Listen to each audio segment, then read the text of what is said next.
السلام علیکم ناظرین میں ہوں محمد سعید خان سدوزی ایڈوکیٹ اور آپ میرا یوٹیوب چینل اسلام آباد نیوز اردو دیکھ رہے ہیں۔ میں اس وقت اسلام آباد سپریم کورٹ کے بالکل احاطہ میں موجود ہوں۔ الحمدللہ خان صاحب کی ضمانتیں ہو چکی ہیں اور میرے ساتھ جو میرے آج مہمان ہیں ملک نعیم احمد صاحب ہیں، یہ حاصل پور سے ہیں اور پی ٹی آئی سے ان کا تعلق ہے۔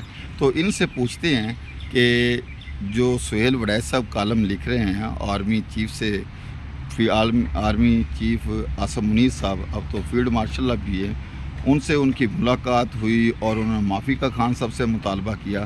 تو اس بارے پوچھتے ہیں ہم چودھری نعیم صاحب سے کہ آپ کا کیا خیال ہے؟ جی چودھری نعیم ملک نعیم صاحب، کیا خیال ہے آپ کا جو وڑائچ احمد صاحب جو ہیں جو اتنے بڑے بڑے کالم لکھ رہے ہیں اور خان صاحب سے معافی کا مطالبہ کر رہے ہیں؟ اصل میں سہیل وڑائچ صاحب جو ہیں وہ بڑھاپے کا شکار ہو چکے ہیں اور بڑھاپے میں نسیان کا مرض انسانوں کو لاگو ہو جاتا ہے۔ انہیں اپنی پرانی جو شخصیت تھی وہ ان کو اپنا آپ ہی یاد نہیں رہا۔ سہیل وڑائچ صاحب نے جب یہ نوجوان ہوا کرتے تھے، انہوں نے کتاب لکھی تھی جرنیلوں کی سیاست، بہاولپور میں۔ اچھا، بک کا نام تھا جرنیلوں کی سیاست، اور اس کتاب کے افتتاح کے موقع پر بہاولپور میں جہاں افتتاح ہونا تھا اس پروگرام کو روک دیا گیا اور وہاں پروگرام کرنے والوں کو روک دیا گیا۔ اچھا۔ مختلف میرجز ہال میں وہ اس پروگرام کو لے جایا گیا، کتاب کی رونمائی کو وہاں نہیں ہونے دیا گیا، اور آخر کار ممتاز ججا مرحوم جو سابق کیمپیے تھے ان کے گھر پر یہ ہوا اور اس کے نتیجے میں ایف آئی آر ہوئی ان کی کتاب کی رونمائی پر۔ اچھا۔ اور آج یہ سجدہ صاحب کر چکے ہیں، ریویو کر چکے ہیں، یا بڑھاپے میں نسیان کے مریض بن چکے ہیں، یا لالچ کے تابع آ چکے ہیں، یا جو پیزا اینکر پرسن نے کہا تھا کہ یہ وہ پھپھے کٹنی عورت ہے جو کہ لوگوں کے واش روم صاف کرنے کی پوزیشن میں پہنچ چکی ہے۔ تو مجھے لگتا ہے سہیل وڑائچ صاحب، آپ جس حد بلو دی بیلٹ آ گئے ہیں، جس حد تک آپ پہنچ گئے ہیں، میرے بھائی اللہ اللہ کریں چھوڑے ایسی باتوں کو کہ جس کو آپ کو وہ ادارہ بھی اون نہیں کرتا جن کی فیور میں آپ بات کر رہے ہیں۔ خدا کے لیے عقل کا ہاتھ لیجئے، ہوش کے ناخن لیجئے اور صحیح بات کیجئے۔ آپ کے ذمہ درست بات پہنچانا ہے۔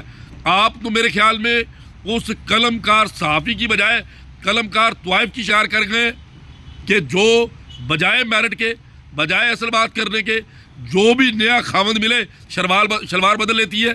تو اس میں لگتا ہے آپ نظریات شلواروں کی طرح بدل رہے ہیں، جس طرح طوائف شلواریں بدلتی ہے اس طرح آپ نظریات بدل رہے ہیں۔ یا آپ ریویو کے کھڑے ہیں، یا آپ چکے ہیں، یا آپ کسی کی موٹیویٹڈ ہو کر یہ باتیں کر رہے ہیں۔ عمران خان کسی سے معافی مانگنے والا نہیں ہے۔ عمران خان لیونگ لیجنڈ ہے اور وہ لاسٹ ہوپ آف نیشن ہے۔ وہ پاکستان کا وہ سرمایہ ہے جو قیام پاکستان کے بعد حقیقی آزادی کی جنگ لڑ رہا ہے، اور وہ حقیقی آزادی کا لمبردار ہے۔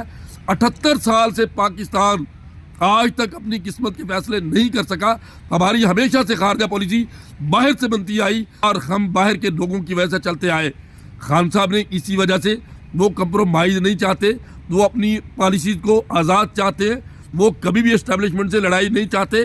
وہ چاہتے یہ ہے کہ ہم اپنے ملک کی قسمت کے فیصلے آزادانہ کریں، اور وہ چاہتے ہیں کہ پاکستان ایشین ٹائیگر بنے۔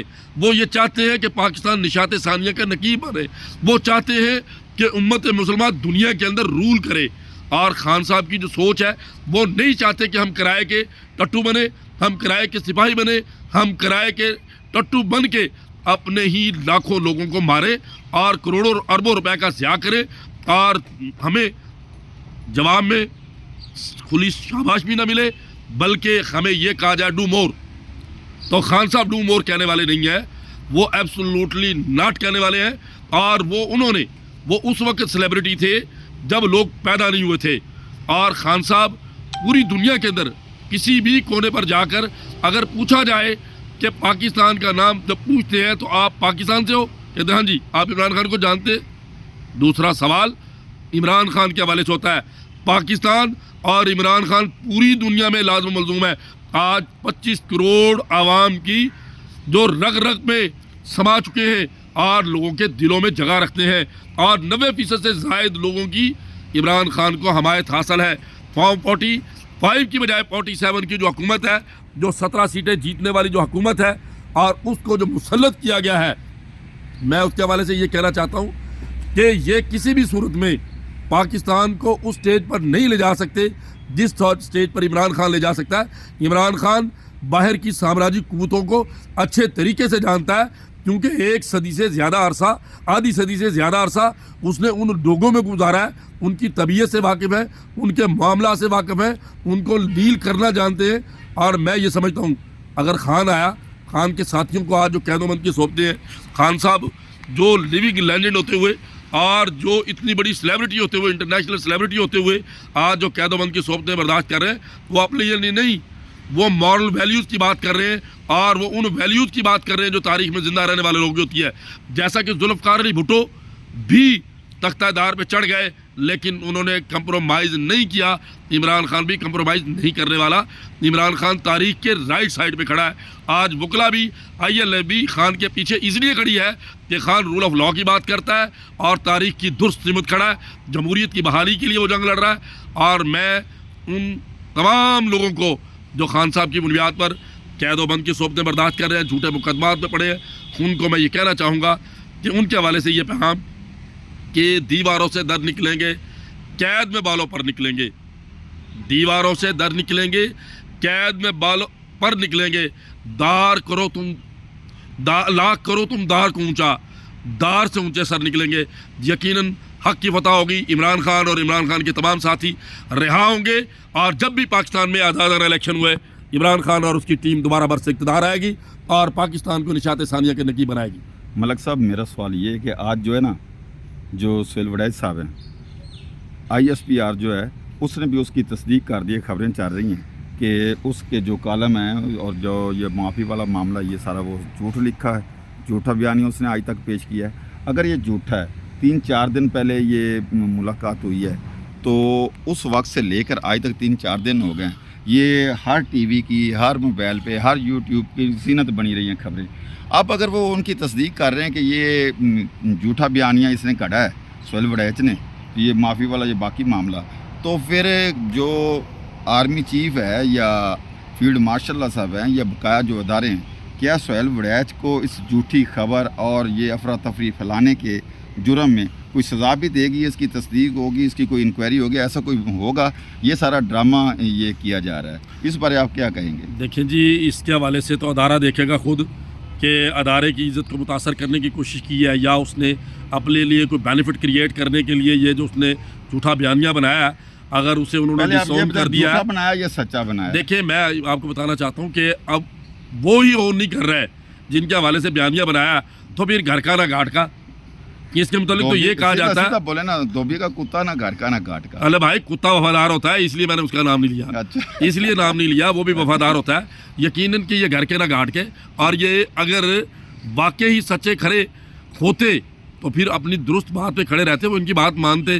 ان کی بات کرنے کے لیے تو فیصل واڈا کافی ہے میرے خیال میں، ان سے زیادہ. تو اصل مطلب آپ کا بات کرنے کا یہ ہے، یا فیلڈ مارشل اور ISPR غلط ہیں، وہ جھوٹے ہیں، یا سہیل وڑیچ جھوٹا؟ دیکھیں جی، ایک تو جھوٹا. دیکھیں میری بات سنیں، DG ISPR نے اگر اسے اون کیا ہوتا تو ہم یہ کہتے کہ یہ ان کی طرف سے بات آئی ہے، یا فیلڈ مارشل کی طرف سے. ان کی طرف سے جب یہ بات آئی نہیں، انہوں نے اون ہی نہیں کیا، تو سمجھا یہی جائے گا کہ میرا بھائی جو ہے نا نسیان کا مریض ہو گیا، اور پھپھے کٹلی اس عورت کی طرح ہے جو کہ فضا کا، یعنی کہ جو اینکر پرسن جو ایک خاتون تھی، انہوں نے یہ کہا تھا کہ یہ واش روم میں جا کر میرا سوال پھر وہی ہے آپ سے، اگر تو یہ جھوٹی افواہیں اس نے پھیلائی ہیں، ملک میں افراتفری پھیلائی ہے، یہ ملک کے خان صاحب اور ISPR جو ہے آرمی ہماری اسٹیبلشمنٹ اس کی ساخت کو نقصان پہنچایا، تو اس کے خلاف پھر کارروائی ہونی چاہیے. بھاجن قانون کے مطابق تو بنتی ہے. اگر آرمی کورٹ میں یعنی کہ دوسرے کیسز چل سکتے ہیں تو یہ کیوں نہیں چلتا؟ تو اگر یہ جھوٹا بیانیہ بنایا اور ادارے کو نقصان پہنچانے کی کوشش کی ہے تو ایک دفعہ اسے بھی بلا لیا جائے. یہ دیکھو نا، جو عمران ریاض ہے وہ پکڑا جا سکتا ہے جھوٹی خبر پہ، یہ طور صحافی اور یہ جو مطیع اللہ جان، یہ بقایا سارے کو سزا ہو سکتی ہے، ان پہ مقدمات ہو سکتے ہیں. تو یہ کون سے آسمان سے اترا ہوا فرشتہ ہے کہ اس کے خلاف نہیں ہو سکتی؟ تو اس کے خلاف بھی ہونی چاہیے. اگر تو اسٹیبلشمنٹ جو ہے، یہ ادارے جو ہیں، یہ سہیل وڑیچ کے خلاف کارروائی کرتے ہیں تو پھر ان کا بیانیہ درست مان لیا جائے گا. اگر یہ کارروائی نہیں کرتے، اس کے خلاف کارروائی نہیں ہوتی، قانونی کارروائی، تو پھر آپ کیا سمجھیں گے؟ میں یہ سمجھتا ہوں کہ یہ تو انہی کا اختیار ہے. دیکھیں، آپ 9 مئی کے کیسز میں آپ دیکھ نہیں رہے، جس نے معافی مانگی وہ جیت گیا، وہ اس نے گل کھائے، پھول کھائے، پھل کھائے، اور جس نے معافی نہیں مانگی جھوٹی شہادت کی بنیاد پر جھوٹی گواہیوں کی بنیاد پر سزائیں آ رہی ہیں. اس کا مطلب ہے یہ جو وڈیج یہ معافی مانگ لے گا, بھائی اس جان کو معافی مانگنی پڑے گی وڈیج کو. بھائی جان معافی مانگنی ہی چاہیے اسے. جو یہ بات اس نے خان صاحب کے متعلق کہی ہے, میں تو سمجھتا ہوں کہ معافی اس کی مانگنا بنتی ہے کہ یہ معافی مانگے, سجدہ صاحب کرے اور دوبارہ کہے کہ میں پھپھے کٹنی عورتوں کی طرح جھوٹا بیانیہ نہیں بناؤں گی. جی ناظرین ہمارے ساتھ رہیے, ویڈیو لمبی ہو رہی ہے, انشاءاللہ آپ کو اچھا ویلاگ پھر ملے گا. چینل کو سبسکرائب کریں, لائک کریے اور اس پہ کمنٹس پاس کریں کہ آپ کو یہ ویڈیو کیسی لگی. شکریہ, والسلام.